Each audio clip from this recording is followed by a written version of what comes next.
চলাচল অনুপযুক্ত রাস্তা সংস্কারের দাবিতে কৈলাসহর মহকুমার ইরানি থানা সংলগ্ন রাস্তায় টায়ার জ্বালিয়ে সড়ক অবরোধে সামিল হল স্থানীয়রা। অবরোধের ফলে ব্যাহত স্বাভাবিক যান চলাচল, দুর্ভোগ পোহাতে হচ্ছে নিত্যযাত্রীদের।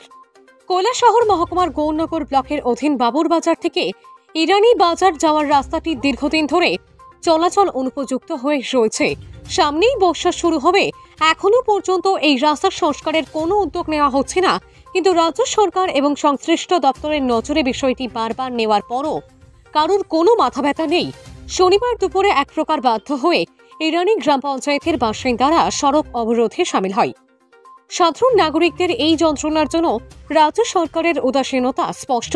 যেখানে সাধারণ মানুষের জীবনযাত্রা নির্বিঘ্ন করার দায়িত্ব সরকারের, সেখানে বারবার সরকারের উদাসীনতা মেনে নিতে পারছে না স্থানীয়রা।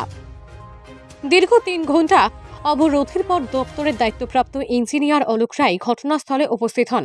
আগামী ৩ দিনের মধ্যে রাস্তা সংস্কারের কাজে হাত দেওয়ার আশ্বাস দিলে অবরোধ তুলে নেয় স্থানীয়রা। অবরোধকারীরা স্পষ্ট জানিয়ে দিয়েছেন, যদি দ্রুত রাস্তা সংস্কারের কাজ শুরু না হয় তবে বৃহত্তর আন্দোলনের পথ বেছে নেবেন তারা।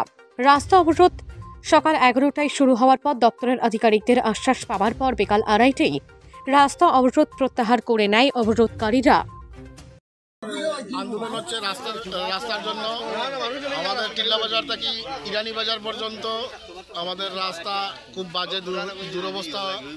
এর জন্য আমরা আন্দোলন করছি, কিন্তু টিল্লা বাজার থেকে বাবুরবাজার অবধি রাস্তা ঠিক হয়েছে। এরপরে বাবুরবাজার থেকে ইরানি বাজার পর্যন্ত রাস্তা ভালো হয়নি, খুব দুরবস্থা, ভাঙ্গা। আমরা এর জন্য আন্দোলনও বসেছি আজকে। যতক্ষণ এই রাস্তার পিডব্লিউডির কোনো কর্তৃপক্ষ এখানে না আসে ততক্ষণ পর্যন্ত আমরা এখানে আন্দোলন চলবেই। আর খুব দ্রুত আমরা এটাই চাচ্ছি, আমরা রাস্তাটা ঠিক হতো। আমরা রাস্তা নিয়ে খুব কষ্টের মধ্যে আছি। এই গ্রামের মানুষ খুব কষ্টে যাতায়াত করছে। আমরা খুব আশা করছি তাদের কাছে আমাদের রাস্তাটা খুব দ্রুত ঠিক করে দেবে। আমরা এর জন্যই আন্দোলনও বসছি, যেহেতু আমরা রাস্তাটা ঠিক হয় তাড়াতাড়ি। আপনার নামটা? আমার নাম আশিক আলী।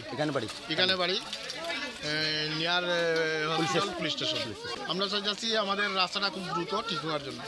কোনো আধিকারিক নাই, যতক্ষণ পর্যন্ত আমরা কাজের কোনো জব না পাই, আশ্বাস না পাইছি না, ততক্ষণ পর্যন্ত আমরা রাস্তা অবরোধ করি চলবো। আপনার নামটা? ব্যুরো রিপোর্ট, জনতার বার্তা।